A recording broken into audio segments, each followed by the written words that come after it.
सुनाइए। सच्चाई के साथ है आपका मीडिया और हम इस बात का शुक्रिया अदा करते हैं कि आप लोग सच्चाई के साथ हमारा साथ दे रहे हैं। हालांकि आज इस झूठ की और फरेबी जो न्यूज चैनल्स हैं उनके मुकाबले में टिक पाना आसान नहीं है, लेकिन आपने सब कर दिखाया है। मुबारकबाद आपको।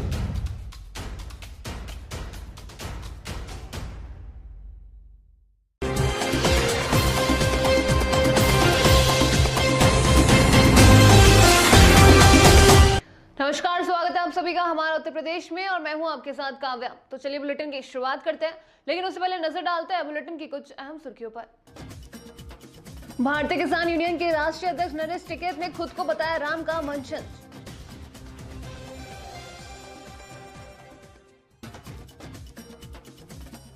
नेपाल से भारत में हो रही पेट्रोल की तस्करी, खुलेआम डिब्बों में बिक रहा पेट्रोल।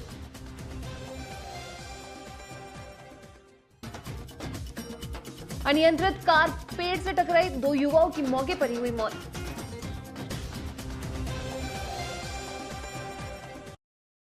और अब खबरें विस्तार से। रामनगरी अयोध्या पहुंचे भारतीय किसान यूनियन के राष्ट्रीय अध्यक्ष नरेश टिकैत ने खुद को रघुवंशी बताते हुए कहा कि भगवान राम के वंशज है। उन्होंने कहा कि उनके पूर्वज का मंदिर अयोध्या में बन रहा है, इसलिए उनके दर्शन करने के लिए आए हैं। नरेश टिकैत ने किसान आंदोलन को लेकर कहा कि अभी ये लंबा चलेगा, हम पश्चिमी बंगाल भी जाएंगे और लोगों से अपील करेंगे कि किसी को भी वोट दो, लेकिन बीजेपी को मत दो। किसान यूनियन के राष्ट्रीय अध्यक्ष नरेश ने कहा कि हमें आंदोलन से उठने का कोई मौका नहीं मिल रहा। सुप्रीम कोर्ट उठाना चाहे तो उठा सके, सरकार कृषि कानून में संशोधन करे, किसानों पर दर्ज मुकदमे वापस हो। हम चाह रहे हैं कि बातचीत सही हो, दूध का दूध और पानी का पानी हो। यह आंदोलन अभी लंबा चलेगा। टुलकित मुद्दे पर टिकैत ने कहा कि इस बारे में उन्हें कुछ नहीं पता, हालांकि उन्होंने लाल किले पर हुई हिंसा को गलत बताया है। उत्तर प्रदेश के सिद्धार्थनगर से है, जहां देश व प्रदेश में भले ही डीजल और पेट्रोल के बढ़ते दाम से देशवासी परेशान है, लेकिन उत्तर प्रदेश के सिद्धार्थनगर जिला जो पड़ोसी देश नेपाल से सटा हुआ है, इसी वजह से यहां पर पेट्रोल और डीजल की जमकर तस्करी हो रही है। पड़ोसी देश नेपाल में पेट्रोल और डीजल का दाम काफी कम है। नेपाल बॉर्डर पर बसे भारतीय बाजारों में तस्कर खुलेआम टैंकों में, डिब्बों और प्लास्टिक के गैलन में नेपाल के पेट्रोल पंपों से तेल भरवाकर भारत में प्लास्टिक की बोतलों में भरकर बेच रहे हैं। पड़ोसी देश नेपाल से कम कीमत में पेट्रोल और डीजल खरीदकर लाकर भारतीय पेट्रोल पंपों से भी कुछ कम दामों में बेचा जा रहा है। इसकी हकीकत हमारे कैमरे में भी कैद हुई है। तस्कर बकायदा कैरियर के माध्यम से पड़ोसी देश नेपाल से डीजल और पेट्रोल लाते हुए आप भी वीडियो में देख सकते हैं। कहने को तो भारत नेपाल बॉर्डर पर निगरानी के लिए 3 सुरक्षा एजेंसियां लगाई हैं, लेकिन इनकी आंखों के नीचे ही ये तस्कर अपने वाहनों में अधिक पेट्रोल और डीजल डलवाकर उस पार से इस पार भारत में आ जाते हैं। अब वाहनों से तेल भरा होने के कारण इन पर कोई अंकुश भी नहीं लग पा रहा है और ना ही इस मामले में सिद्धार्थनगर प्रशासन कैमरे के सामने कुछ भी बोलने से कतरा रहे हैं।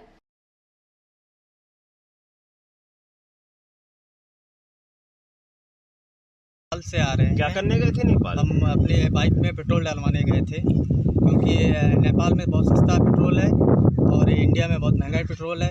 अगर हम वहाँ से 10 लीटर भरवाते हैं, अगर इंडिया से 10 लीटर भरवाते हैं, नेपाल से भरवाते हैं, तो हमारा 250 रुपये का फ़ायदा होता है, जो हम दिन भर में नहीं कमा पाते हैं। और इसी की वजह से हम लोग वहाँ से तेल भरवाते हैं। तो यार बॉर्डर तो बंद है, फिर ऐसे कैसे? अब ऐसे इधर उधर से जाते हैं, खेत के रास्ते से, इधर उधर के रास्ते से चले जाते हैं। तेल लेने के लिए अपने इंडिया में बहुत महंगी है, वहाँ 20-25 रुपया सस्ता मिलता है, मेड़ जाना पड़ता है। अच्छा। और यह बॉर्डर बंद है, इसके लिए परेशानी है ज़्यादा। इसी बॉर्डर से क्रॉस करके मेड़ जाना पड़ता है, उधर से लेके आते हैं, फिर अपना काम चलता है, ख़त्म होता फिर जाते हैं, लेके आते हैं। आप रहने वाले कहाँ के? भारत के। तो वहीं खबर बरेली से, जहां एक बर्थडे पार्टी से लौट रहे बिलसी के युवाओं की कार अनियंत्रित होकर पेड़ से टकरा गई, जिसको 2 युवाओं की मौके पर ही मौत हो गई और 3 लोग गंभीर रूप से घायल हो गए। रात करीब 1:30 बजे हुई इस भीषण घटना के बाद नगर में हाहाकार मचा हुआ है। दुर्घटना में मृत युवाओं में एक व्यापारी का पुत्र तथा दूसरा नगरपालिका का कर्मचारी है। मिली जानकारी के अनुसार बिलसी नगर पालिका परिषद के कर्मचारी विपुल चौहान पुत्र हरिओम चौहान की भतीजी की बीती रात बरेली में बर्थडे पार्टी थी। इसमें नगर में तमाम लोग शामिल हुए थे। रात करीब 1:30 बजे हैबतपुर के पास मोड़ पर युवाओं की कार अनियंत्रित होकर पेड़ में घुस गई, जिससे विपुल चौहान और कन्हैया वैश्विक की मौके पर ही दर्दनाक मौत हो गई। विपुल चौहान नगर पालिका में लिपिक हैं और कन्हैया वैश्विक व्यापारी पुत्र हैं। इनके अलावा नगर पालिका कर्मचारी निशांत वाशिन है, इरफान और रोहित सक्सेना, इनके भी गंभीर चोटें आई हैं। इसमें निशांत वाशिन की हालत गंभीर बताई जा रही है। भीषण हादसे की सूचना पर पुलिस मौके पर पहुंच गई। नगर में सूचना मिलते ही कोहराम मचा हुआ है। तो वही खबर उत्तर प्रदेश के सिद्धार्थनगर जिले से है, जहां अधिवक्ताओं ने मुख्यालय स्थित सिविल कोर्ट से निकलकर सिद्धार्थनगर पुलिस के खिलाफ नारेबाजी करते हुए प्रदर्शन किया।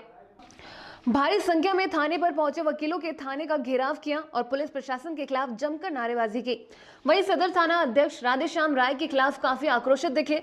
अधिवक्ताओं का आरोप है कि लगभग 2 महीने पहले हुए वरिष्ठ अधिवक्ता रविंद्रनाथ पांडे के घर में हुई चोरी का सदर थाने की पुलिस ने फर्जी खुलासा किया था, जिसमें पुलिस जो चोरी का माल बरामद हुआ था वकील की पहचान कराने के लिए बुलाया था, जहां वरिष्ठ अधिवक्ता ने अपना सामान होने से इनकार कर दिया था।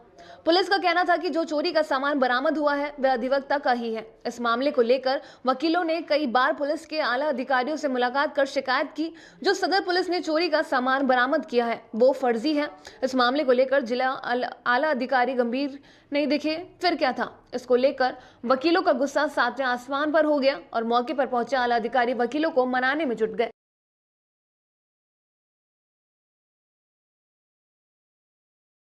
यहाँ पुलिस का केवल सौतेला व्यवहार हम लोगों के सामने है।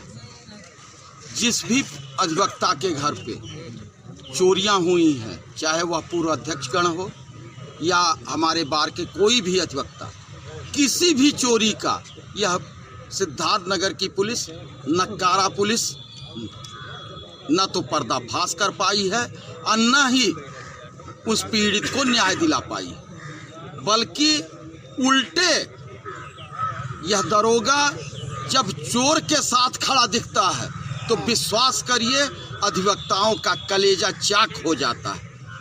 और ऐसे भ्रष्ट पुलिसकर्मियों को बचाने के लिए जब शहर के जनप्रतिनिधि हम लोगों से आग्रह करते हैं, रात में फोन करते हैं, सोने नहीं देते हैं, तो विश्वास करिए लगता है कि बहुत बड़ा गलती मैंने कर दिया। इस व्यक्ति को मैंने वोट करके, ऐसे व्यक्ति को वोट नहीं करना चाहिए जो आज चोर के साथ खड़े होने वाले पुलिसकर्मी को बचाने के लिए यहाँ लगातार लगा हुआ है।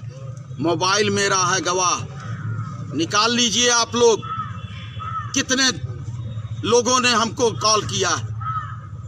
शर्म का आती है ऐसे जनप्रतिनिधियों को वोट देकर चुनते हुए जो आज पुलिस के इस भ्रष्ट शहर कोतवाल के साथ खड़े। कौन है ये नाम? खबर है बिहार के बेगूसराय से, जहां पुलिस की कार्यशाला से गुस्से ग्रामीणों ने छापेमारी करने पहुंची पुलिस की टीम पर हमला बोल दिया। स्थानीय लोगों में वर्दी के खिलाफ गुस्सा इतना भड़क गया कि आक्रोशित लोगों ने पुलिस वालों को दौड़ा दौड़ा कर पीटा। घटना नगर थाना क्षेत्र के पोखरिया मोहल्ला के समीप का है। बताया जा रहा है कि नगर थाना पुलिस को इलाके में शराब बेचने की सूचना मिली थी। सूचना के आधार पर पुलिस की टीम चिन्हित ठिकानों पर पहुंचे मोहल्ले के घरों में छापेमारी करने में जुट गई। चाय दुकान में पुलिस की इस कार्रवाई को देख ग्रामीण भड़क गए और पुलिस की टीम पर हमला बोल दिया। ग्रामीणों का गुस्सा देखकर पुलिस वाले वहां से अपनी जान बचाकर भाग खड़े हुए। वहीं नगर थाने की पुलिस ने तत्काल 3 लोगों को हिरासत में लेने की सूचना मिल रही है। वहीं इस मामले में स्थानीय लोगों का कहना है कि पुलिस ने जबरन दुकान में घुसकर लोगों के साथ मारपीट करना शुरू किया था। इसी से नाराज होकर लोगों ने पुलिस को खदेड़ कर भगाया है। छापेमारी स्थल पर काफी देर तक भगदड़ एवं अफरा तफरी का माहौल बना हुआ है। वहीं एक टाइगर मोबाइल के जवान और एक होमगार्ड जवान को भी चोट लगी। साथ ही पुलिस की पिटाई से एक महिला और एक बच्चे, एक लड़की को भी चोट लगी है।